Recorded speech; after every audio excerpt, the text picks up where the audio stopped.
السلام عليكم ورحمة الله وبركاته. اللهم صل وسلم وبارك على سيدنا محمد وعلى آله وصحبه أجمعين.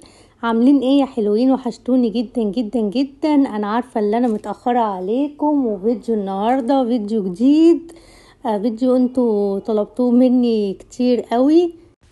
جايه لكم كده بفيديو جولة كده في زنقة الستات. عايزة اقول لكم كل واحدة طلبت مني حاجة انا هعملها لها ان شاء الله على قدر الامكان.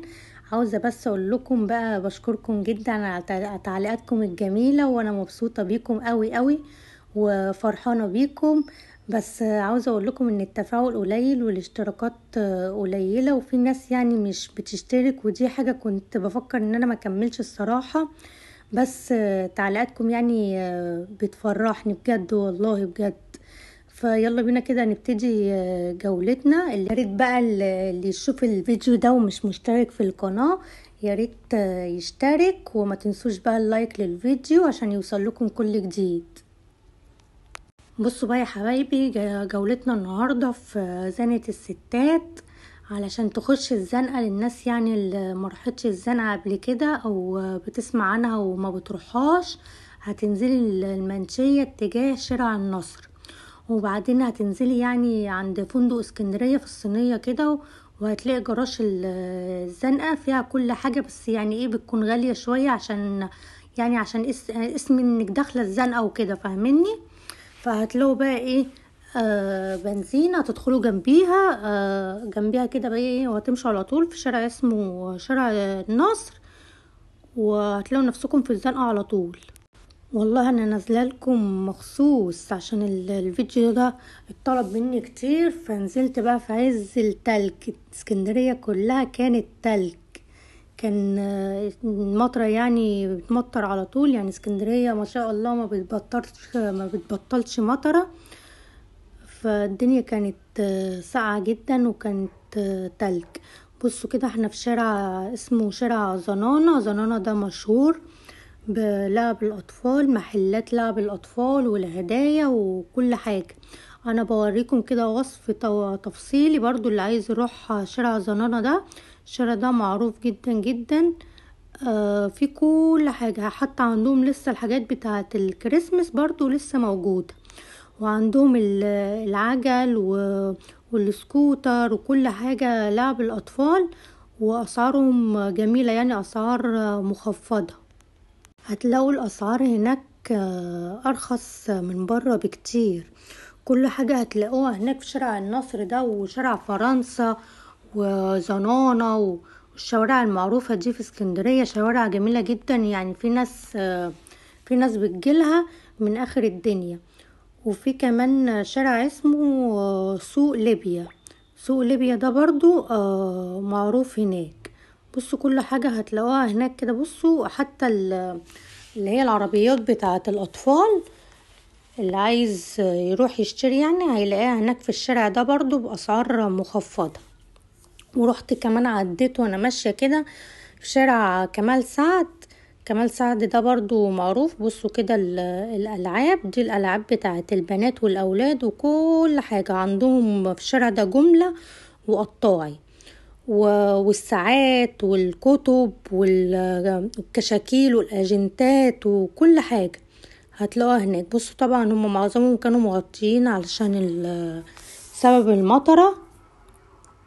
بصوا الألعاب عاملة ازاي جميلة، وأسعارها حلوة قوي، أسعار جميلة. بصوا كده يا حبايبي، هي الشوارع كلها جنب بعضيها، حتى في سوق اسمه سوق الدهب برضو، ده سوق معروف اسمه سوق الدهب. وكده بقى ايه، احنا داخلين على الزنقة.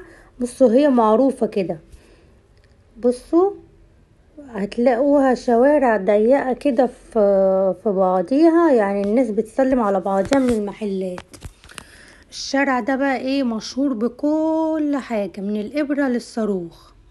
وفي طبعا محلات أسعار فيها غالية، وفي محلات يعني الأسعار فيها معقولة.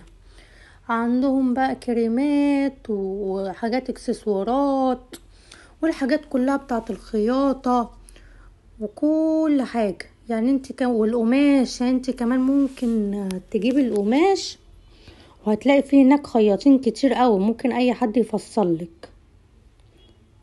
وهتلاقوا برضو الحاجات بتاعه العرايس. بصوا دي الحاجات بتاعه العرايس كلها، وهتلاقوا شنط واكسسوارات وكل حاجة هتلاقوها هناك في شارع الزنقة. هي المحلات كده صغيرة وضيقة وزحمة، عشان كده اسمها الزنقة يا جماعة.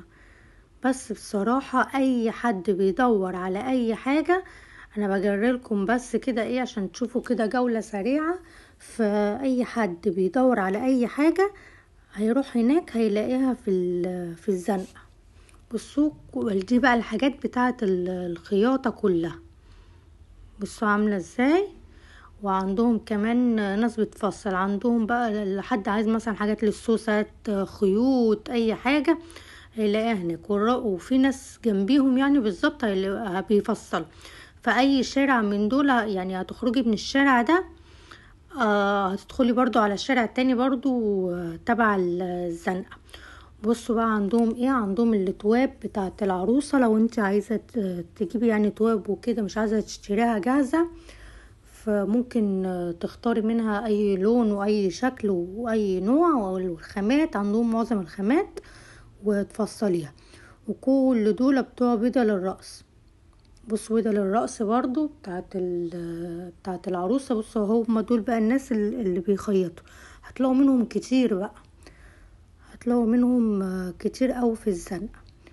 بصوا عندهم اي نوع قماش برضو هتلاقوه عندهم برضو بألوان واشكال وخامات مختلفة. والاسعار برضو هتلاقوا الاسعار متفاوتة، يعني مش هتلاقوا اسعار المحلات زي بعضيها. كل ما هتمشي شوية كده هتلاقوا ايه، في ناس بتقلل في الاسعار. والملابس الداخلية، هو الشارع ده اسمه زنقة الستات، يعني كل حاجة تخص الستات. وعندهم برضو الملايات والبطاطين وكل حاجة برضو تخص العروسة هتلاقوها هناك. الشارع زي ما قلت لكم اسمه زنقة الستات، كل حاجة تخص الست. بصوا الشارع كده بقى ايه، الشارع يعني ايه كده اوسع شوية، ده كده كمان علشان الشتاء، ده مش زحمة قوي علشان الشتاء. انما في الصيف لا، ما اقولكوش، في الصيف زحمة زحمة جدا. هي اسمها الزنقة، بس في منها شوارع واسعة شوية، هتلاقوا في منها شوية شوارع كده واسعة شوية في الزنقة. بصوا يا جماعة انا بوريكم بقى ايه وصف تفصيلي. اللي عايز يروح يشتري اي حاجة الفيديو ده هتلاقوا فيه كل حاجة، يعني اللي بتدور على اي حاجة هناك هتلاقوها في الفيديو ده، بحيث ان انت قبل ما تروحي الزنقة تعرفي ايه اللي بيتباع هناك. والحاجات بتاعت الميك اب اهي. بصوا الدنيا كانت المطرة كانت مغرقة الدنيا ازاي، يعني انا بجد الله يكون في عوني. اللي انا كنت ماشية في عز البرد وفي عز الشتاء.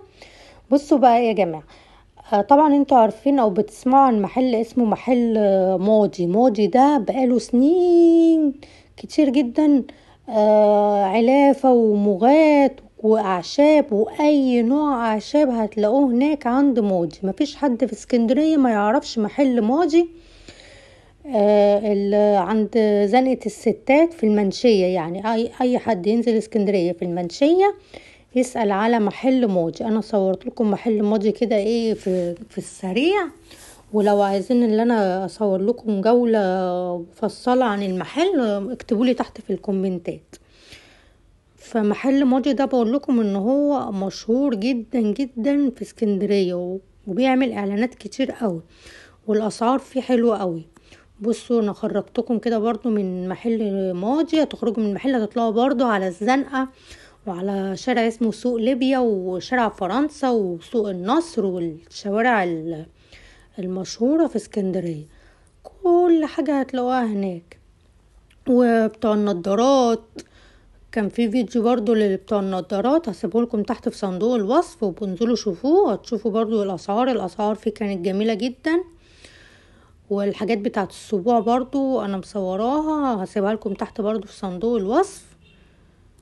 بصوا كل حاجة يعني في عز، يعني بصوا يا جماعة تخيلوا احنا في الشتاء والدنيا كانت زحمة برضو، يعني في الشتاء والدنيا زحمة، الناس برضو بتجري على اكل عيشها، يعني الله يكون في عونه. بصوا برضو هو دي الحاجات برضو بتاعة الخياطة، في الناس يعني اللي هم بيجوا يخيطوا والكلام ده كله بيجوا ايه يشتروا هنا. طبعا الحاجات اللي هي بتاعة الخياطة دي يا جماعة نسيت اقول لكم عليها، بتتباع بسعر الجملة، انا سألتهم وبتتباع بسعر الجملة. طبعا انا في محلات ما قدرتش اصور في كل محل لوحده، لان اولا المحل ده ضيق، وانا كنت عايزه اعمل لكم كده جوله سريعه، فلو عايزين اصور في المحل كل محل لوحده اكتبوا لي تحت في الكومنتات. وانتوا بصراحه يا جماعه يعني الكومنتات بتاعتكم يعني بصراحه بتسعدني وبتشرفني. وانا كده بعد ما خلصت الزنقه طلعت على محطه مصر. بصوا بقى محطه مصر الجديده بعد التطوير بتاعها جميله. وكده بقى نكون وصلنا نهاية الفيديو، يا رب يكون الفيديو عجبكم، وما تنسوش بقى اللايك والاشتراك في القناة.